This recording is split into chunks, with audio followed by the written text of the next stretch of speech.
बिहार में एक बार फिर एनडीए सरकार चली गई। मुख्यमंत्री की कुर्सी पर नीतीश कुमार ही रहे, लेकिन उनकी पूरी टीम बदल गई। अब एक बार फिर आरोप प्रत्यारोप की बकथेतरी शुरू हो गई है।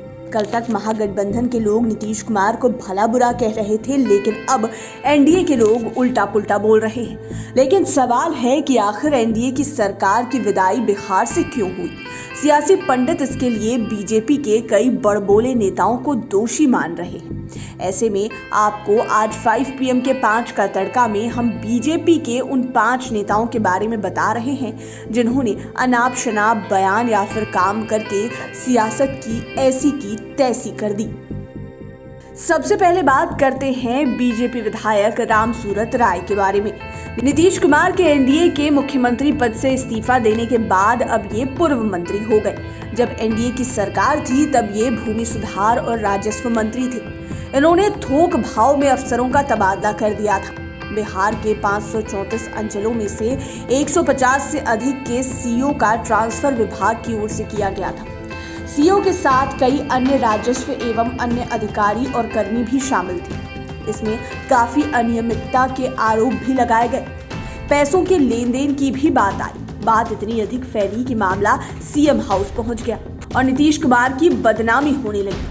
अंत में तबादला संबंधित भूमि सुधार विभाग के चारों आदेश को मुख्यमंत्री ने अपने स्तर से रद्द कर दिया। इसके बाद रामसूरत राय ने गुस्से में बहुत कुछ बोल दिया। हालांकि डैमेज कंट्रोल करने की कोशिश भी हुई, लेकिन पार्टी ने रामसूरत राय को बयानबाजी करने से मना किया। लेकिन जीरो टॉलरेंस की बात करने वाले नीतीश कुमार पर यह नागवार गुजरी थी।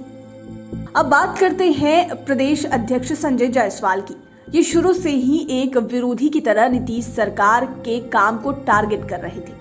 हर सप्ताह ये किसी न किसी बहाने सरकार को घेरने में लगे रहते थे। कभी पुलिस प्रशासन के नाम पर, तो कभी शिक्षा व्यवस्था के नाम पर, तो कभी अपने इलाके के स्थानीय प्रॉब्लम को लेकर। इनके निशाने पर तो कभी कभी नीतीश कुमार ही रहते थे। अग्निपथ योजना के समय जब बवाल मचा था तो इन्होंने बिहार के विश्वविद्यालयों में लेट लतीफ सेशन को मुद्दा बनाया और खूब भड़ास निकाली थी। इसके अलावा शराबबंदी कानून को लेकर भी ये हमेशा अपने सरकार को ही घेरते रहते थे, जिसमें नीतीश कुमार काफी दुखी रहते थे, लेकिन चुप रहने में भी भलाई समझते थे। हालांकि बाकी नेता बचाव में आते थे। यहाँ तक कि ललन सिंह ने संजय जायसवाल को अग्निपथ योजना मामले में कह दिया था कि ज्यादा पगलाइए मत। गिरिराज सिंह को कौन नहीं जानता कि ये अपने बयानों को लेकर हमेशा सुर्खियों में रहते हैं।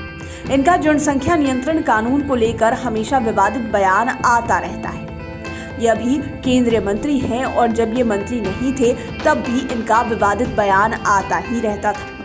अभी जब नीतीश कुमार एक बार फिर महागठबंधन के साथ चले गए हैं तो इन्होंने कहा कि नीतीश कुमार पर प्रधानमंत्री बनने का भूत सवार है। हालांकि अब रिश्ता टूट गया है तो ऐसे बयान समझ में आते हैं, लेकिन जब नीतीश कुमार एनडीए में थे तब भी उन्हें गिरिराज सिंह कभी स्थानीय प्रशासन के नाम पर तो कभी जातीय जनगणना को लेकर तीर चलाते रहते थे। इसके अलावा सीएए एनआरसी को लेकर भी नीतीश कुमार को घेरते रहते थे। आपको बता दें कि गिरिराज सिंह अभी बेगूसराय के सांसद हैं और एक समय ये नीतीश कुमार की कैबिनेट में मंत्री भी रह चुके हैं और ये मंदिर मस्जिद वाले बयानों को हमेशा उठाते रहते हैं। विजय कुमार सिन्हा भी अब किसी परिचय के मोहताज नहीं है। इन्हें तो एक बार सदन में ही अपनी ही पार्टी के नेता सम्राट चौधरी के गुस्से का शिकार होना पड़ा था। तब सम्राट चौधरी ने इन्हें कह दिया था कि व्याकुल नहीं होना है अध्यक्ष जी। इसके बाद तो काफी सियासी बवाल मचा था। सोशल मीडिया पर व्याकुल शब्द ट्रेंड करने लगा था। उस समय दोनों के बीच नीतीश कुमार ने ही समझौता कराया था, लेकिन लखीसराय की स्थानीय समस्याओं के कारण इनकी मुख्यमंत्री नीतीश कुमार से ही जोरदार भिड़ंत हो गई। दोनों में काफी देर तक विवाद भी हुआ। गुस्से में विजय सिन्हा काफी देर तक सदन में नहीं आए थे। मामला ऐसा बढ़ा कि डैमेज कंट्रोल के बाद भी आज तक यह प्रकरण सुर्खियों में है। इसकी टीस जितनी नीतीश कुमार को है उतनी ही विजय सिन्हा को भी है। कहा जाता है कि बीजेपी और जेडीयू की तनातनी में यह आग में घी डालने का काम कर रहा था और यह बाताबाती दोनों दलों के बीच सियासी तालाक का बड़ा कारण बना। हरिभूषण ठाकुर बचौल बड़बोले नेताओं में सबसे ऊपर गिनती में होते हैं। यदि विवादित बयानों की प्रतियोगिता हो तो बेशक पुरस्कार इन्हीं की झोली में जाएगा। खासकर ये हिंदू मुस्लिम वाले बयानों के सरताज माने जाते हैं।